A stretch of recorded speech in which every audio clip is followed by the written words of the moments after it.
Okay, ಇದು ನನ್ನ favourite subject ಇದು. ಯಾಕೆಂದರೆ ನಮ್ಮ ದೇಶ ಅಭಿವೃದ್ಧಿ ಆಗ್ತಿರೋಂಥ ದೇಶ. ಆದರೆ ಇಲ್ಲಿ ನಾನಾ ಧರ್ಮ ಇದೆ, ನಾನಾ ಜಾತಿ ಇದೆ. ಎಲ್ಲ ಧರ್ಮ ಜಾತಿಯೊಳಗೆ ಜನ ಡಿವೈಡ್ ಆಗಿಬಿಟ್ಟಿದ್ದಾರೆ. ಅದು ಕಡಿಮೆ ಆಗೋ ಬದಲಾಗಿ ಹೆಚ್ಚಾಗ್ತಾ ಇದೆ. ಇದರಿಂದ ಈ ನಮ್ಮ ದೇಶ ಅಭಿವೃದ್ಧಿ ಆಗಬೇಕಾದ್ರೆ ಮುಖ್ಯವಾಗಿ ಚುನಾವಣೆದು ಭಾಳ ಸುಧಾರಣೆ ಆಗಬೇಕು. ಈ ನಿಟ್ಟಿನಲ್ಲಿ ಒಂದು ದೇಶ ಒಂದು ಚುನಾವಣೆದು ತೀರಾ ಅತ್ಯಗತ್ಯ. ಯಾಕೆಂದರೆ ಇದರಲ್ಲಿ ಸಾಕಷ್ಟು ದುಡ್ಡು ಉಳಿತಾಯ ಆಗುತ್ತೆ. ಮತ್ತು ಬೇರೆ ಬೇರೆ ಚುನಾವಣೆದು ಬೇರೆ ಬೇರೆ ಗಲಾಟೆಗಳಾಗ್ತವೆ, ಧರ್ಮ ಜಾತಿ ಮತ್ತು ಬೇರೆ ಬೇರೆ ಗಲಾಟೆ ಆಗ್ತವೆ. ಇವನ್ನೆಲ್ಲ ಮತ್ತು ದುಂದು ವೆಚ್ಚ ಆಗ್ತಾಯಿದೆ. ಇದನ್ನೆಲ್ಲನೂ ಕಂಟ್ರೋಲ್ ತರಬೇಕು ಅಂದರೆ ಒಂದು ದೇಶ ಒಂದು ಜನ ಆದರೆ ಒಂದೇ ಜನ ಮಾಡಿ ಒಂದೇ ಆಯ್ಕೆ ಎಲ್ಲ ಎಂಟೈರ್ ದೇಶಕ್ಕೆ ಒಂದು ಪಾರ್ಟಿನ ಆಯ್ಕೆ ಮಾಡೋಕ್ಕೆ ಅವಕಾಶ ಸಿಗುತ್ತೆ. ಅದು ಬಿಟ್ಬಿಟ್ಟು ಬೇರೆ ಕೇಂದ್ರಕ್ಕೊಂದು ಚುನಾವಣೆ ಅಥವಾ ಲೋಕಸಭೆಗೆ ಒಂದು ಚುನಾವಣೆ ಅಥವಾ ಬೇರೆ ಬೇರೆ ಆದಾಗ ಬರೀ ಖರ್ಚು ಮತ್ತು ಟೈಮ್ ವೇಸ್ಟು, ಆಡಳಿತ ಯಂತ್ರ ಕುಸಿದು ಬೀಳ್ತದೆ. ನಾನಾ ರೀತಿ ಗಲಾಟೆಗಳಾಗ್ತದೆ. ಎಲೆಕ್ಷನ್ ಎಷ್ಟು ಗಲಾಟೆ ಆಗ್ತದೆ, ಎಷ್ಟು ಜನ ಸಾವು ನೋವೆಲ್ಲ ಆಗ್ತವೆ. ಇವೆಲ್ಲ ತಪ್ಪಿಸ್ಬೇಕು ಅಂದರೆ ಒಂದು ದೇಶ ಒಂದು ಚುನಾವಣೆ ತೀರಾ ಬೇಕೇ ಬೇಕು, ಅದು ಆಗಲೇಬೇಕು. ಆ ನಿಟ್ಟಿನಲ್ಲಿ ಮೋದಿಯವರಿಗೆ ಇದನ್ನು ಸಪೋರ್ಟ್ ಮಾಡಬೇಕು ಅಂತ ನನ್ನ ಭಾವನೆ.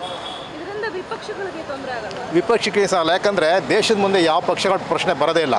ಯಾಕಂದ್ರೆ ನಾವೆಲ್ಲ ಒಂದು ದೇಶ ಅಂದಮೇಲೆ ನಾವೆಲ್ಲ ಒಂದೇ ಆಗ್ತೀವಿ. ಹಾಗಾಗಿ ಅವ್ರು ಫೈಟ್ ಮಾಡ್ಬೋದಲ್ವ. ವಿಪಕ್ಷಕ್ಕೆ ಏನು ತೊಂದರೆ ಆಗ್ತದೆ? ಯಾವ ರೀತಿ ತೊಂದರೆ ನನಗಂತೂ ಅರ್ಥ ಆಗ್ತಾಯಿಲ್ಲ. ಯಾವ ರೀತಿ ತೊಂದರೆ ಆಗುತ್ತೆ? ಈಗ ಬೇರೆ ಬೇರೆ ರಾಜ್ಯದಲ್ಲಿ ಬೇರೆ ಬೇರೆ ಸರ್ಕಾರಗಳು ಬೇರೆ ಬೇರೆ ಸಮಯದಲ್ಲಿ ಬಂದಿರುತ್ತೆ.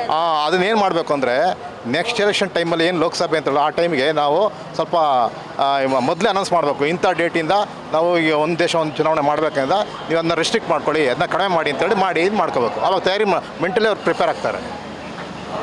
ಅವಾಗ ಕಂಟ್ರೋಲ್ ತರ್ಬೋದು. ಕೆಲವರು ಲಾಸ್ ಆಗುತ್ತೆ ನಿಜಾನೇ, ಆದರೆ ಏನು ಮಾಡೋಕ್ಕಾಗಲ್ಲ. ಪಾಪ್ಯುಲಾರಿಟಿ ಇದ್ರೆ ಗೆದ್ದೇ ಗೆಲ್ತಾರೆ.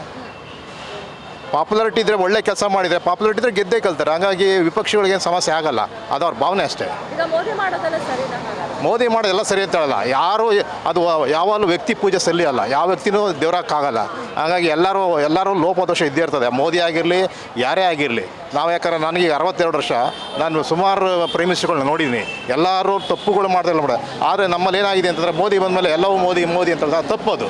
ಅದು ಮೋದಿ ಕೂಡ ಬೇಕಾದಷ್ಟು ತಪ್ಪು ಮಾಡಿದರೆ, ಮೋದಿ ಕೆಲವು ಒಳ್ಳೆ ಕೆಲಸ ಮಾಡಿದ್ರೆ ಅದು ನಾವು ಒಪ್ತೀನಿ. ಆದರೆ ಮೋದಿ ಮಾಡಿದ್ದೆಲ್ಲ ಸರಿ ಅನ್ನೋದು ಬಹಳ ತಪ್ಪದು. ಅದು ವ್ಯಕ್ತಿ ಪೂಜೆ ಆಗುತ್ತೆ, ಸರಿ ಇಲ್ಲ. ಅದು ಒಂಥರ ಅದು ಅಭಿಮಾನ ಇರಬೇಕು, ಅಭಿಮಾನ ಇರಬಾರ್ದು. ಅಭಿಮಾನ ಇರಬೇಕು, ಅದು ಭಾಷೆಯದೇ ಆಗಿರಲಿ, ಯಾವುದೇ ಆಗಲಿ, ಅಭಿಮಾನ ಇರ್ಬೋದು, ಅಭಿಮಾನ ಇರಬೇಕಷ್ಟೇ. ಗ್ಯಾರಂಟಿ ನ್ಯೂಸ್, ಸುದ್ದಿ ಖಚಿತ, ನ್ಯಾಯ ನಿಶ್ಚಿತ.